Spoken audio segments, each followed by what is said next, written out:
Every major financial institution and corporation operates under a strict mathematical reality. The exact timing of incoming revenue rarely aligns with outflowing operational costs. This misalignment creates a liquidity gap. It is a specific, measurable window of time where a company's immediate liabilities exceed its current cash on hand. We look exclusively at cash flows within a horizon of 1 year or less. International supply chains complicate this. A domestic company often incurs foreign currency payables, invoices due in dollars or euros, landing squarely inside this sub-year window, long before revenue arrives. Issuing long-term debt, like a 10-year corporate bond, to cover a localized 3-month cash shortage is entirely inefficient. The interest expense over a decade would far outweigh the temporary operational benefit. Conversely, hoarding massive reserves of idle cash to cover any possible gap is equally damaging to a firm's balance sheet.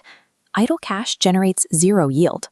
To survive these operational gaps without dragging down long-term profitability, corporations and banks must turn to highly specialized, liquid, short-term markets. The first half of this solution is the domestic money market. This is a wholesale market for short-term debt. Instruments traded here offer a higher return than holding raw cash, maintain high liquidity in active secondary markets, and carry extremely low default risk. The second half of the solution is the foreign exchange, or FX market. The FX market dictates the exact spot and future prices at which cash flows denominated in foreign currencies are transacted and settled. Institutional survival relies on a dual strategy: mathematically pricing domestic liquidity via the money market and mitigating cross-border valuation risk via the FX market. We can break down exactly how this is done. First, we will calculate the specific discount pricing mechanics of domestic money market instruments. Second, we will examine the banker's acceptance, an instrument designed to bridge domestic capital with international physical trade. Finally, we will deconstruct the calculations behind FX forward contracts to see how corporations eliminate currency volatility. These markets do not operate on sentiment. They rely on strict mathematical valuation to transform unpredictable operational liabilities into tradable, quantifiable instruments. Participants in the money market are generally divided by their credit profiles: sovereign government issuers and prime corporate issuers. To cover short-term budget deficits, governments issue default risk-free obligations. In Malaysia, these primarily take the form of Treasury bills and Malaysian government securities. On the corporate side, companies finance their working capital requirements by issuing unsecured promissory notes, known as commercial paper, or utilizing bank-issued negotiable certificates of deposit. The defining pricing mechanic of the money market is that these short-term instruments do not pay regular coupon interest. Instead, they are sold at a discount to their face value. The cost of that liquidity is determined by the discount pricing formula. The purchase price equals the par value minus the product of the discount yield, the time to maturity, and the par value. If an investor purchases a T-bill with a face value of 10,000 ringgit, offering a discount yield of 4.2%, maturing in 132 days, we plug those variables into the equation. Notice the 360-day financial year denominator. Multiplying the variables yields a discount of 154 ringgit and 35 cent. Subtracting that from the par value gives us a final purchase price of 9,845 ringgit and 65 cent.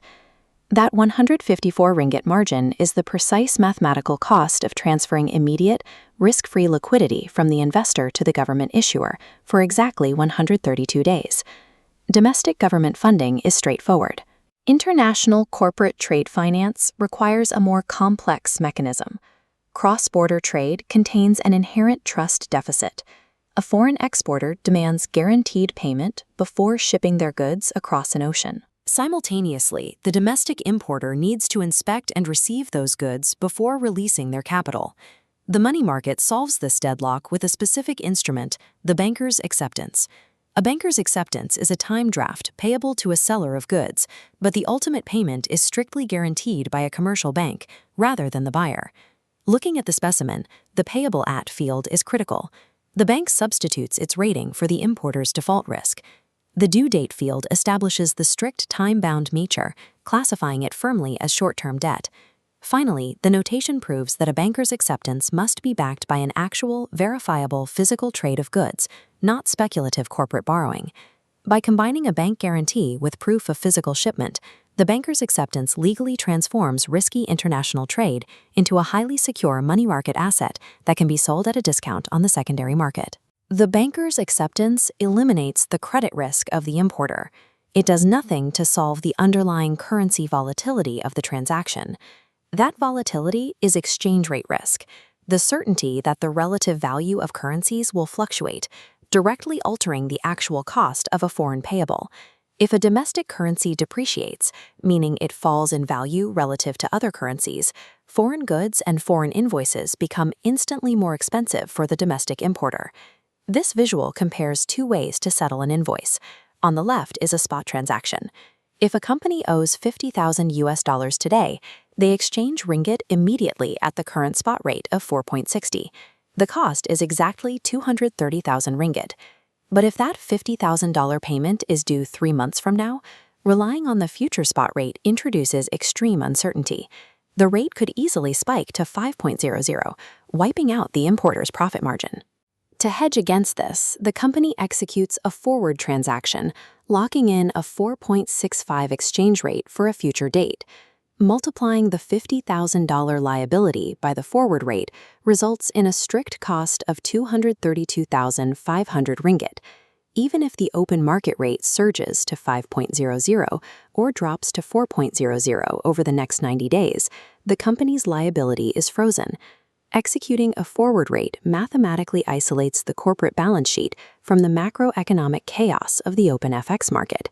The sheer daily volume of short-term debt and cross-border currency exchanges requires rigid systemic supervision to prevent market gridlock and liquidity crises. This system map illustrates the regulatory hierarchy in Malaysia. Bank Negara Malaysia sits at the apex as the supervising authority over both markets. In the money market, BNM conducts direct operations to implement national monetary policy, buying and selling government securities to manage the exact level of liquidity within the banking system. Simultaneously, BNM monitors the FX market. They intervene directly by utilizing massive foreign reserves to buy or sell currencies, neutralizing market volatility and stabilizing the ringgit against excessive speculation. What begins as individual corporate risk management scales up to form the central bank's macroeconomic mandate, controlling national inflation and maintaining systemic stability. The mechanics of short-term liquidity operate as a synchronized duality. The money market provides the domestic capital, and the Forex market provides the cross-border pricing mechanism.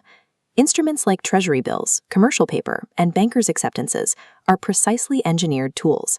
They keep capital moving between those with surplus cash and those with immediate operational deficits. And when that capital must cross borders, FX forward transactions guarantee that the inherent volatility of global trade is reduced to a predictable, manageable line item. True institutional stability is not found in simply holding cash. It is achieved through the continuous, calculated intersection of short-term domestic liquidity and international exchange.